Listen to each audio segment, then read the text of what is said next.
Share good vibes, share good news. Sharing good vibes, sharing good news, sharing from the city.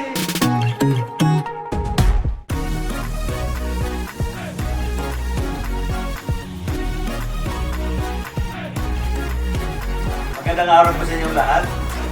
Ngayon po sa episode na ito, ipagpapatuloy po natin ang talakayan tungkol sa bioethics kasama ang ating expert, si Father Jerry Manlangit, OP, and of course, kasama natin si Miss Candy Pangilinan. Yung pinaka-curious kong tao dito. Pinaka, no? Curious. Na maraming mga tanong. Ang dami kong tanong na, Father. Marami.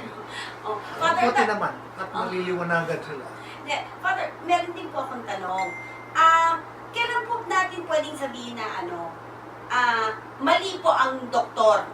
Or pwede natin sabihin na, ay nagkamali yung doktor, pwede natin kasuhan to. Kasama ba yun sa bioethics o iba na ho yun? Kasama yun. Kasama po yun? Kasama yun sa bioethics. Okay po. Kasi there is such thing as concept of negligence and malpractice. Okay. Ano ang negligence? Negligence in simple terms, you have not done the procedure which has been the standard or the normal thing to do. You did not do that. Example, when you do surgery, before you close the wound or the incision, you have to examine everything inside so that you don't leave anything. Anong leave anything, Isa may Father? naiiwan mga bunting, Sobra mga naman. scalpel, It can totoo happen. yan. Usually, ang iiwan dyan ay gauze. Gumagos. Gauze. Okay. Sometimes because the gauze is already soaked in blood. Hindi na napapansin. Hindi na napapansin. But that gauze becomes the source of infection. That's why sometimes, even after the surgery, the patient doesn't get well because of the infection. Okay. So, what is that? Nagkamali ang doktor. Bakit hindi mo chinek? Because you have to check the number of instruments, the pieces of gauze, the pieces of cotton, etc. You have to check before you do things. Father, question. How will you find out kung yung... Kunyari, ako yung pasyente. May surgery ako. Tapos nagkaroon ako ng infection after. Okay. Paano ko malalaman na may naiwan? So, the doctor is going to re-examine you. Why is it that you are not getting well? And why is it that you are swollen area in your stomach where the surgery was done? There must be something wrong there. So you do the incision again, only to find out that the ghost is there. Aamin? Or through that X-ray, ghost is there. Aamin ba? Or what do you mean? Aamin ba yung doktor? Nagkamali siya. You cannot do anything. Why? There is a principle in bioethics which is expressed in Latin. I'm sure that you might have probably heard this. Res ipsa loquitur. Yes. Res ipsa loquitur. Ang translation is, the thing speaks for itself. Res is the thing, loquitur speaks, ipsa itself. The thing speaks for itself. So, nakita yung, and there is a ghost. The thing speaks for itself. That ghost speaks about negligence. Yes. Tapos, walang lusot ang doktor. Pero, Father, Okay. ang punto ko ganito. Tulog ako. Nakita na rin yung ghost. Oo. Pwede na mo sabihin doon sa surgery na, Or Ayet. that cannot be. Because the medical records should reflect what happened. What if they don't? If they don't, that is deception. And lie and medicine should not mix. Okay? That is if the doctors are morally upright. Morally Kung hindi. upright. Kung hindi, ayan. Ayun, nangyayari yun. The patient will ask, what happened? Doc? Hindi siya makapag-diet. Bakit ako ay nagkaroon ng infection? Truthful communication. Bakit ako nagkaroon ng infection? Anong sasagot niya? Okay? Hindi siya makakalusot. Kasi, Anong nangyari sa akin? so, are you saying that most of the time, after a surgery, when there's infection, there is something wrong? Yes, there is something wrong. That is why it may well be that it might be caused by other infection, but the fact is that when you open it up, there is the gauze. The gauze speaks about negligence of the doctor. Kaya ganun. Or kung scalpel, may natirang puti. That scalpel speaks negligence. So, kunyari, sa mga nanonood po sa atin ngayon, Father, what would you advise to a patient na nagpa-surgery, tapos nagkaroon ng infection, kunyari na ma-experience, have it x-ray? Yes, Magpa-x-ray ka. pa-x-ray ka. Usually, anong nangyari? There is an x-ray. Makikita talaga doon sa x-ray. May gauze, may scalpel.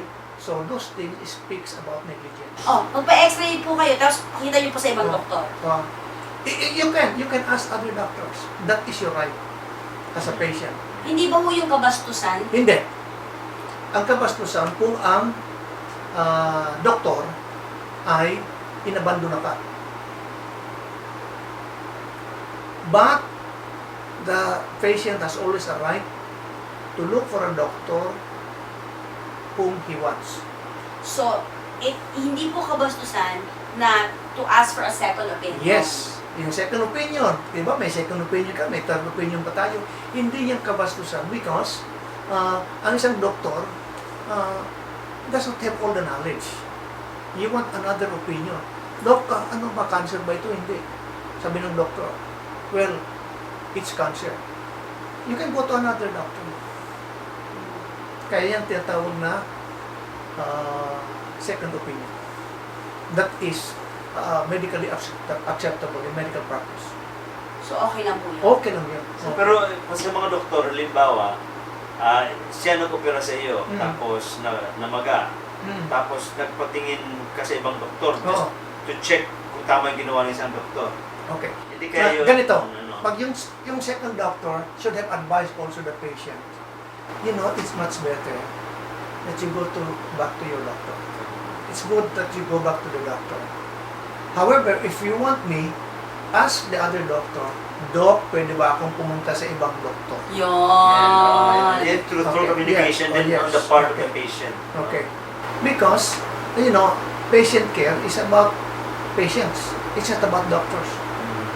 The patient is the first one responsible for his health, not the doctors. The doctors are there to support, to facilitate, to help. But it is the patient who has first responsibility to his health. That is yung tinatawag natin principle of autonomy. That's why the decision of the patient is primary Above everything. above everything. Remember that there is no single treatment to a single disease. There is no single treatment to a single disease. There is always a combination of treatment. There are options also. Even for example, simple allergy, sinusitis, is not only the allergy tablet which is the sole treatment. Pagkatapos ng allergy, etc., nag-take ka ng allergy tablet, the doctor will tell you, you go and sleep. That's also a therapy. Don't work. That's also a therapy. Opo. Oh, Tama. so, Totoo diba? po yun. It's not only medicine or pills, etc. It's always a combination. So there is no single treatment to a single disease. So, kung meron kang disease, well, it should be looked at holistically. To be able to find ways which is the best treatment. Kaya ngayon, hindi na yung isang doktor lang ang titingin sa iyo. Must be a team of doctors. Yeah, that's also better because there are different angles. Kasi even medical science has different angles of seeing things. Especially sa cancer. Iba-ibang pagtingin ng doktor. What is best for the patient. Okay, kaya kung minsan, it becomes very expensive because you have to pay all of them. You have to pay all of them. But, the benefit also boils down to you. You reap all the benefits rather than just one doctor for that matter. Okay, no matter how good he is. Kaya kung minsan may cancer ka, papasok doon yung hematologist, papasok doon yung endocrinologist, papasok doon yung probably neurologist. Kaya kung Nephrologist. Kaya i-refer ko sa other doctors because nakita niya mukhang meron ditong ibang nakita ko of which he is not an expert. Okay. At kasi kung minsan nangyari yung isang doktor he takes everything to himself. So much so that even it is not anymore his expertise, he does so. That is malpractice. That's already malpractice. When you do things beyond your expertise, that is malpractice. So, tingnan nyo rin po ano pong specialization ng doktor ninyo. Correct. Baka mamaya po dermatologist po yan. Tapos nagpa-surgery ka. Tapos nagpa-surgery ka. Malpractice po yun. Di Ang ba po? nakakatuwa, obgynecology ang nagtitreat kay Father Oki. Baka may matris yan. Di ba po? Pero hindi po ko buntis. Masakit na po ang tiyan ko. Di ba po? So, check nyo rin ho. No. Ito, Father, I'm quite sure marami po interesado dito. Yung no-hospital po tayo, di ba, kung ano man po ang sakit po ninyo, basta na-hospital po kayo, buntis ka, manganganak ka, di ba po ganyan, magpapasurgery ka, kung ano man. May waiver eh. may waiver.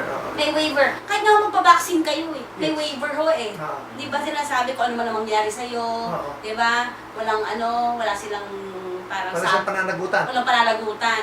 Okay. So, parang gusto mo sabihin na, paano kung may mangyari nga sa akin? Precisely. Di ba po? Okay. Yung tinatawag na, for as long as there is no negligence or malpractice, okay? You can trust. But, if there is negligence and malpractice, walang waiver dyan. Accountable ang doktor dyan. Accountable ang doktor dyan. Katulad ng pag-iwan ng gos. Ayun ka, accountable ang doktor doon. Kasi that is a simple negligence. Okay.